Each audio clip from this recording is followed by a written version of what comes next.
અભિવાદનશીલસ્ય નિત્યમ વૃદ્ધોપસેવિતમ. શાસ્ત્ર કહે છે જે પોતાના મા બાપની સેવા કરે એનું કયું કરે ને ભગવાન હોતે એને એનું કયું કરવા માંડે છે. હો, આ નાની અમથી વાતને પોતાના જીવનમાં ઉતારી લેજો સાહેબ. આપણને તકલીફ એક જ છે, આપણને છે ને આપણા હાહુ હાહરા બહુ ગમે. મેં મોટા ભાગે જોયું છો, પણ મા બાપ નથી ગમતા. લે, એવું ન હોય ભલા માણા. આ પક્ષમાં ભેદ ન કરાય, બધા એક જ છે. અને માતા પિતાથી મોટો ભગવાન નથી નથી ને નથી.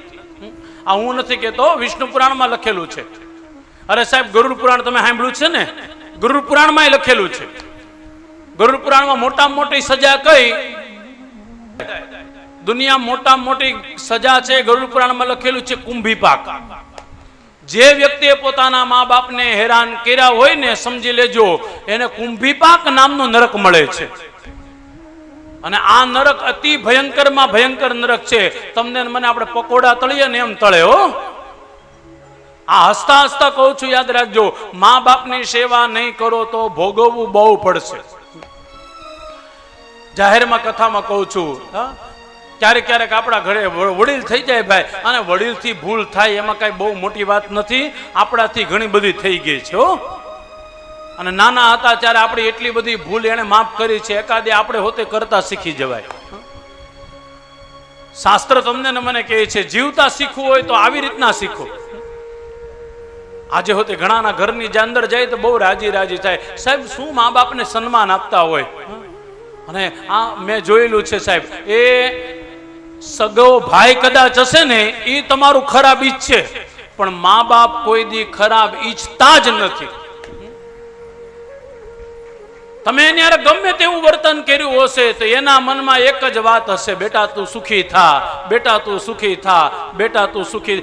એવું હોતે જોઈએ. મરણ પથારીએ હોય ને અને અમે મળવા ગયા હોય ને તો કે દાદા મારે તો મરવાનું જ છે, પથારીએ છું, પણ એવા આશીર્વાદ આપો કે મારા છોકરાઓ સુખી રહે.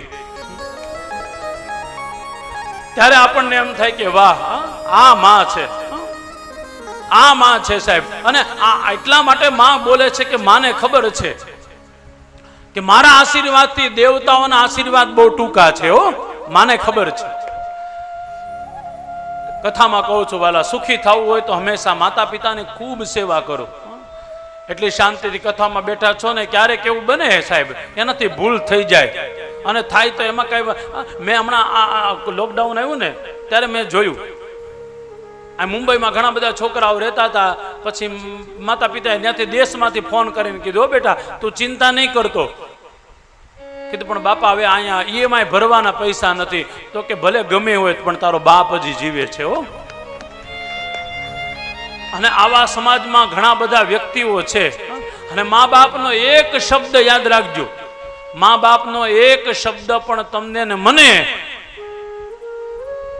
મંત્ર કરતા પણ વધારે કામનો છે. કયો શબ્દ? તો કે બેટા તું સુખી થા.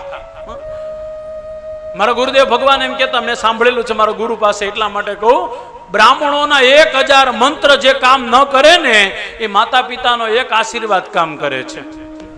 બેટા તું સુખી થા, બેટા તું સુખી થા. અને મેં જોયું કોઈ મા બાપ કોઈ છોકરા પાસે મોટા ભાગે પૈસા માંગતા જ નથી. હો,